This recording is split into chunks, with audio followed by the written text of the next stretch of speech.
Dans le livre d'Isaïe, chapitre 54, il est part d'une femme stérile qui n'a pas enfant. Cette femelle doit pousser des cris de joie, car les enfants de la déesse seront plus nombreux que les enfants de celle qui a un mari, dit l'Éternel. Cette femme, c'est le royaume de Dieu. Cette femme, le royaume de Dieu, n'avait au départ aucun enfant.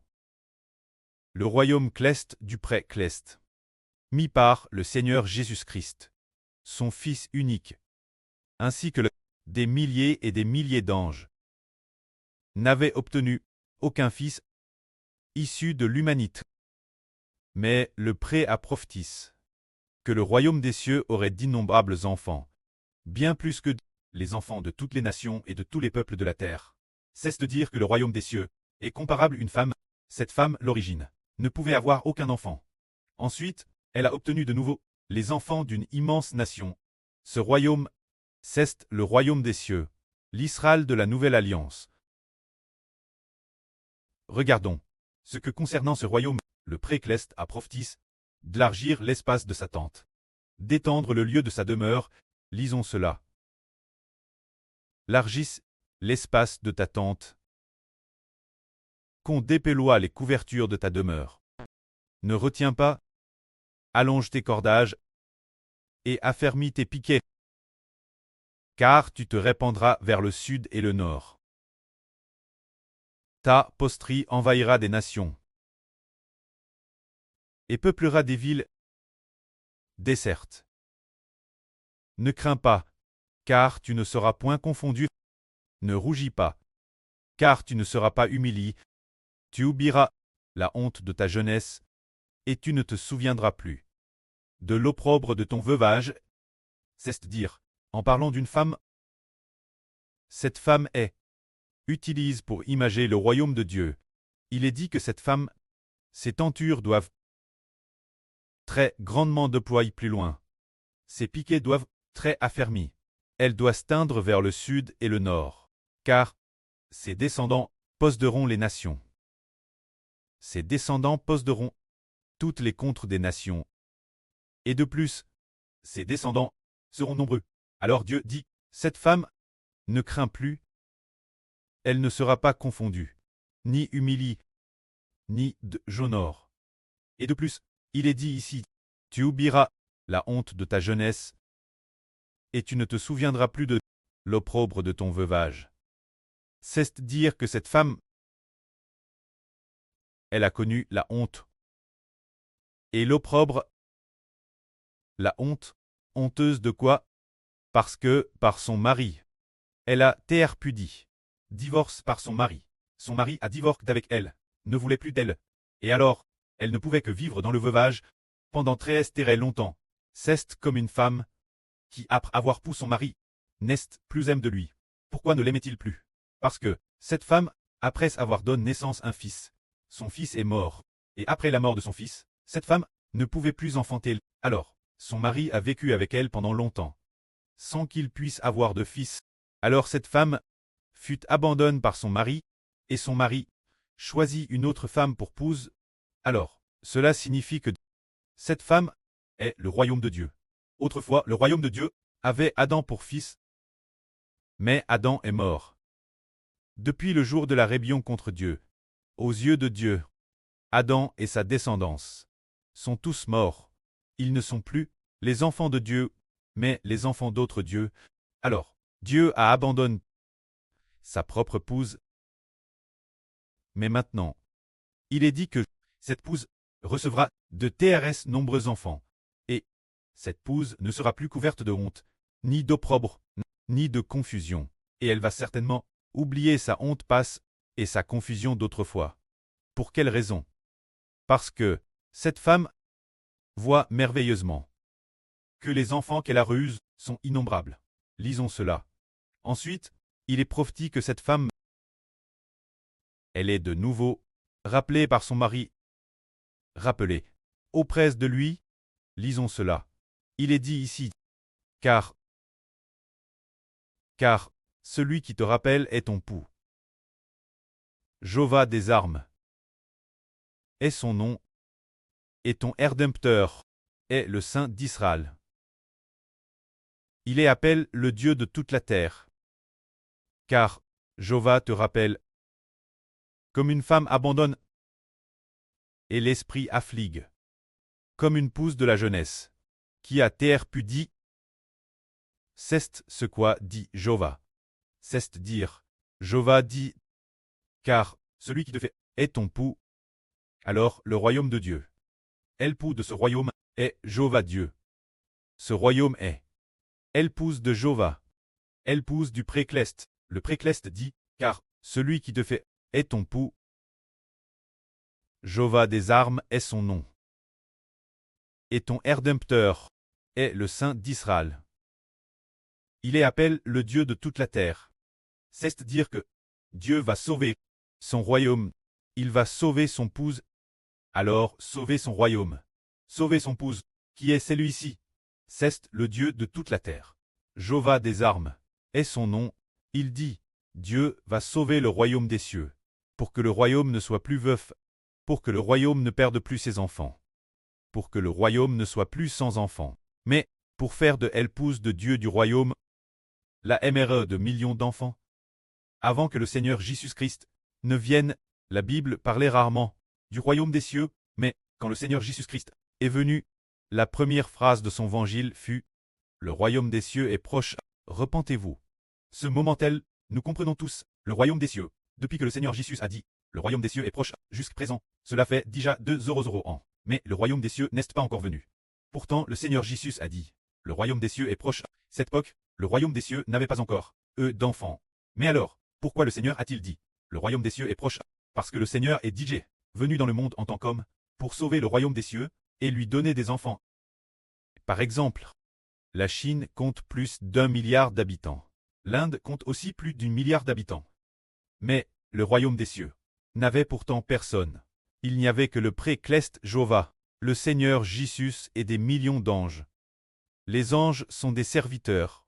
Le Seigneur Jésus est le Fils unique. Et en dehors de cela, il n'y avait plus aucun autre enfant. C'est pourquoi. Que fallait-il faire? Il fallait sauver le royaume des cieux. Comment le sauver? En permettant au royaume d'obtenir des enfants NS de l'Esprit Saint. Alors, il fallait racheter. Il fallait que le Seigneur Jésus-Christ donne sa vie pour racheter les hommes du Pshach. Car tous ont offensé Dieu. Tous ont suivi le diable.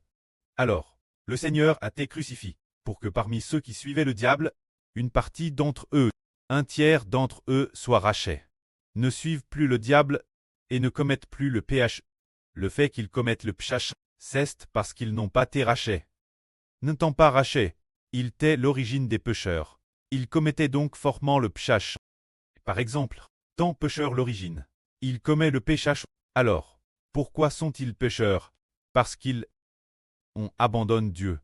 Après qu'Adam a abandonné Dieu, tous les descendants d'Adam sont devenus des pécheurs, avec le PCH habitant en eux. C'est pourquoi ils sont tous pécheurs. Alors, il fallait les racheter, pour qu'ils puissent être délivreurs du PCH, ainsi ceux qui sont rachetés deviennent les enfants du royaume des cieux. L'origine, le royaume des cieux. C'est comme une veuve ayant perdu ses enfants, et son mari avait divorcé d'avec elle. Mais, le royaume des cieux maintenant, est comme autrefois veuve, une veuve, et maintenant, elle est rappelée par son mari. C'est tout comme une femme qui se marie avec son mari et donne naissance à un fils. Après avoir donné naissance au fils, le fils meurt. Alors, cette femme ne peut plus enfanter d'autres fils. Le mari l'abandonne alors, la abandonne, pendant une très longue période. Ce moment tel, le mari la rappelle nouveau auprès de lui. Comme le dit l'Écriture en ce temps-là. Car, Jova t'appelle. Comme une femme abandonne et l'esprit affligue. Comme elle pousse de la jeunesse, qui a terre pudie, dit Jova. En ce moment tel, le précleste continue en disant, pour un petit moment je t'avais abandonné. Mais avec une grande compassion, je te rassemblerai. Dans un acès de colre, je t'avais un instant cache ma face, mais avec un amour ternel j'aurai compassion de toi. Dit ton Erdempteur, Jova. C'est dire qu'on ne s'y attendait pas. Jova, notre Dieu, veut racheter son épouse, veut sauver son épouse. Alors, si une épouse ne connoit pas, ne peut plus enfanter, comment la sauver? Comment faire pour que son épouse connoive et enfante nouveau en son? Et comment la sauver? Pour que son épouse retrouve la faveur de son mari. En fait, si l'épouse ne connoit pas et n'enfante pas, alors, que faut-il faire? Le Précleste fait ceci. Le Précleste, en rachetant l'humanite, la donne son épouse, il a racheté l'humanite, par son propre Fils, son Fils unique, par le sang de Jésus-Christ.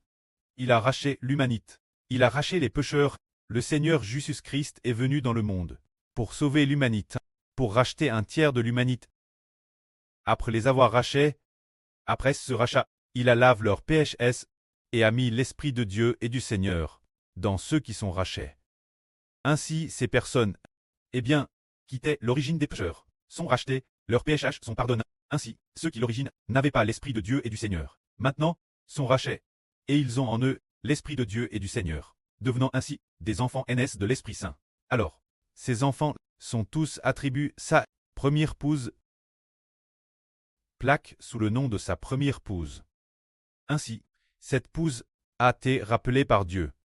Cette épouse quittait l'origine le royaume des cieux, c'est ainsi que le Précleste. La rarte par ce moyen, le Précleste s'était autrefois mis en colère contre son épouse. C'est dire que, toi, cette épouse, tu as enfant des fils, et plus tard les fils, se sont aussi révoltés contre moi, et sont morts, se révolter contre moi, revient mourir. Lui et ses descendants sont tous devenus le peuple d'autres dieux. Frère sang, tu ne peux plus concevoir et m'infanter des fils, je te cache ma face, je t'abandonne, mais, après ce que le pré l'abandonne pour un long moment. Ensuite, il a eu un changement de cure pour se tourner nouveau vers son épouse. Alors, il a sauve son épouse, permettant son épouse d'avoir les enfants d'une nation. Les enfants de cette nation sont devenus ceux du royaume des cieux, tous ses enfants. Le Précleste a encore dit, de Madame que j'ai jure, de ne plus laisser les eaux du déluge de Noé submerger la terre. De Madame, je te jure, de ne plus m'irriter contre toi, et de ne plus te menacer. Madame, si les montagnes s'éloignaient, et que les collines chancelaient, mais mon amour fidèle de toi ne s'éloignera pas de toi, et mon alliance de paix ne chancellera pas. Dis celui qui a compassion de toi, Jova. C'est dire que le Précleste accordera pour toujours à son amour fidèle, son épouse, lui accordant pour toujours la paix. Son épouse, et ayant pour toujours compassion de son épouse. De plus, c'est Dieu qui a juré d'avoir éternellement compassion. Et cette compassion, c'est d'avoir compassion de ceux qui sont aînés de l'esprit, l'Israël spirituel. Puisque le Précleste a juré ainsi.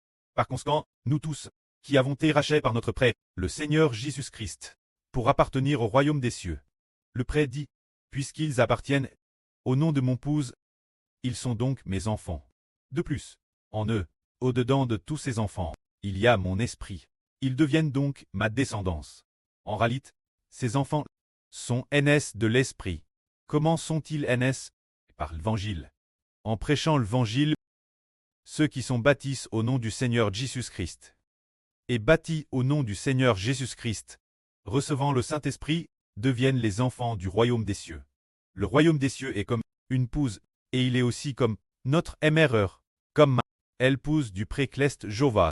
Alors, parce que le prêtre a obtenu de TRS nombreux enfants, il a eu compassion de son épouse, et aussi parce que son Fils unique, le Seigneur Jésus, a sauvé le royaume.